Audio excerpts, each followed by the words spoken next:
Hi guys and welcome. Today I just wanted to go over how to maintain our strength during this time period. So obviously for at least another 2 weeks when we're locked indoors, we can't get access to the gym, which I'm sure we're all missing. But plenty of you are hitting home workouts, which is great to see. A lot of PTs are trying to do their part as well, which is fantastic on everyone. But training at home, some of you have the luxury of having all the weights and others don't. So like myself, I don't really have the weights to be hitting my 75 to 90% range that I'd like to. So today I just wanted to go over options you can do, things you can do, different training methods that we can use to maintain that strength so that when we do get back to the gym, we're not starting from scratch. So one of the first things we can do is make standard exercises, say the squat, bench, deadlift, overhead press, and we can add in tempo work.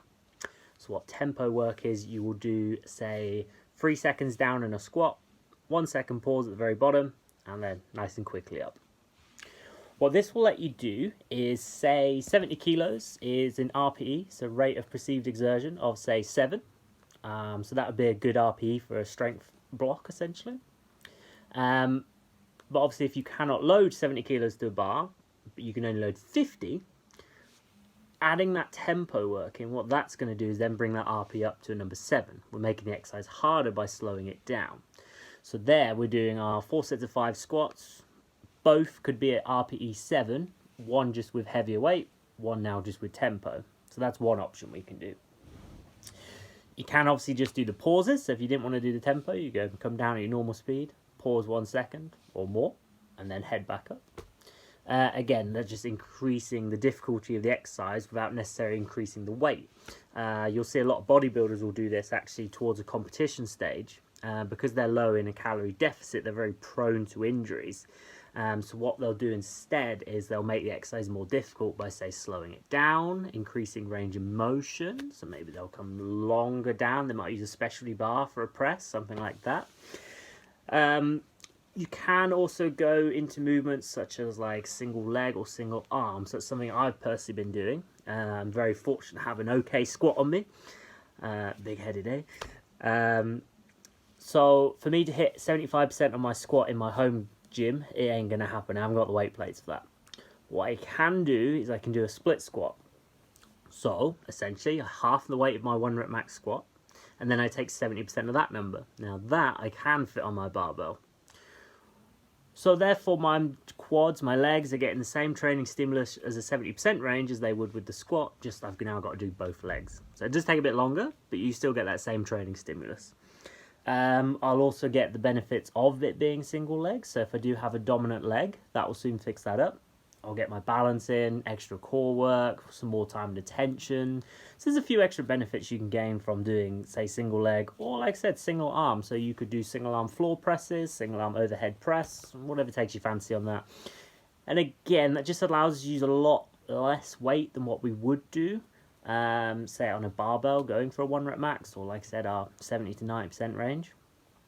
The last one we can do, which is a really easy one to do, is take away all training equipment. So if you've ever watched any of my videos on my personal page, you'll see I live in my Reebok Legacy shoes. I love those things. Knee sleeves go on every single workout, and recently been using the belt a lot more, even though I have ran a previous cycle of going beltless. But that's one thing I would recommend to you guys. So take that belt away, take the knee sleeves away, make the exercises more difficult by now removing equipment. What you'll find is that will decrease the amount of overall weight you can use anyway. Again, hopefully to a level that you can use in your home gyms. You'll also again get the benefits of, say, stronger ligaments, more core strength. So if you wanted to do something a little extra on top of all those, is just thinking about how we do our training. So the answer for a lot of us is on Netflix. It's the Westside Method, so the conjugate system. If we have a look at the conjugate system, it's broken into 2 parts really. You have a maximum effort day, which is generally a rep max of something, and then more importantly for our situation, we have the dynamic days. Now the dynamic days, they don't use anything really above 60 to 65%. Now for quite a few of you, again, hopefully that is the sort of weight you can have over at home. The whole purpose of the conjugate method and their dynamic days is we're moving a submaximal load for maximal speed.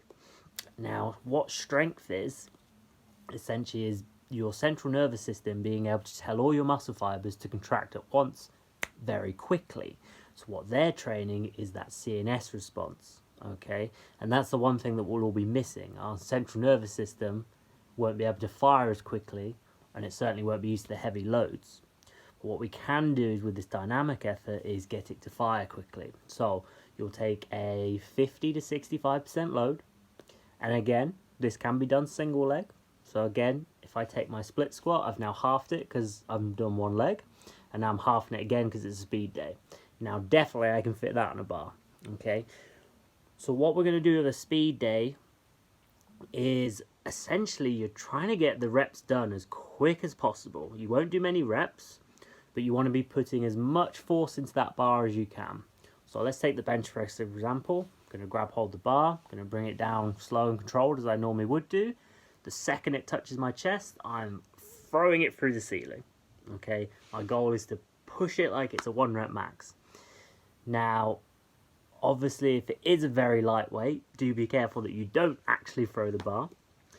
But yeah, the idea behind it is that we're teaching our muscles to contract 100% in a split second. Okay, you would do not many reps. 3 to 5, well 1 to 5 really, probably wouldn't go above that because what we're looking for is the bar speed to remain consistent all the way through. So if you do 10 reps, by rep 6, 7, 8 they're actually now becoming slow, and that's not the purpose of this. It's to be very fast. Because the weights are light, then what you would do is really ramp up the sets. So for an example, again let's use the bench press. I would do say 8 sets of 3 reps. Again, maybe about 60% weight, or again, whatever you can fit on your bar at the time. Or whatever you've got at home, maybe a sandbag, kettlebell, dumbbells, whatever. But again, control down, fast as humanly possible on the way up. You want to be pushing that bar with maximal force. If you're just moving it from A to B, you're not going to get the benefits that Westside offers. What they also do on their dynamic day is then they do a load of hypertrophy work, so a load of bodybuilding, muscle building stuff. Now this is important again for us guys because the greater muscle mass we have, the more potential we have to lift heavy weights. So as a few of my powerlifters will know, I'll program a lot of hypertrophy to go along with their main work in squats, benches, deadlifts. And this is because I want to increase the capacity for our strength. Okay, the more muscle we have, more muscle fibers we have, the more power we're going to have the potential to use in our next strength phase. Essentially, more muscle fibers will lift you more weight. Okay, there's a few exceptions to the rules. We have some smaller guys lifting some tremendous weights, but generally the bigger guys are lifting the biggest weights. So as for your accessory work, it's like I mentioned, mainly going to be bodybuilding based movements. So you would then tilt over to the higher rep stuff. So I would say any more than 8, maybe up to 20 reps on some things. Keeping the sets kind of moderate. 8 sets of 3 going as quick as you can will actually get done pretty sharp. It's probably going to take you maybe 20 minutes tops with the warm-up as well. So what we want to be doing here is I'd probably say between 3 and 5 sets of 8 to 20 reps. The movements you can choose are totally up to you. I would start with my heavier accessories and then work down to lighter accessories. What I mean by that is, again, if we stick with the bench press, I'll do my 8 sets of 3 speed work, then I'll probably do, I don't know, incline press or close grip press for, let's say, 5 sets of 8. Next exercise, I might do, let's say, dumbbell flies. For that one, maybe I'll do 4 sets of 10, 12, 15.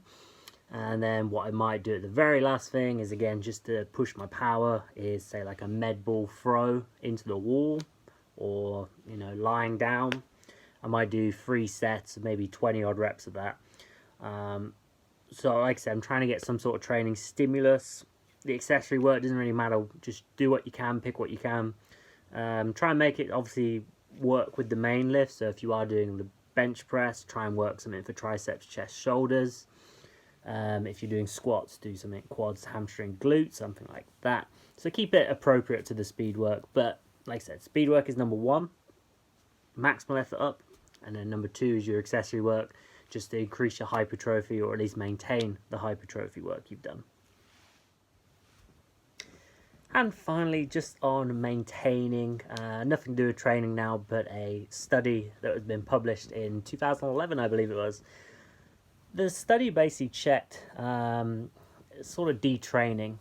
So they looked at younger and older adults and how long it takes for their resistance, their strength to deteriorate, and actually how much work do you need to put in to maintain what you already have. So me personally, my goals right now is just to maintain my strength. There's going to be very little chance I'm going to get to build strength.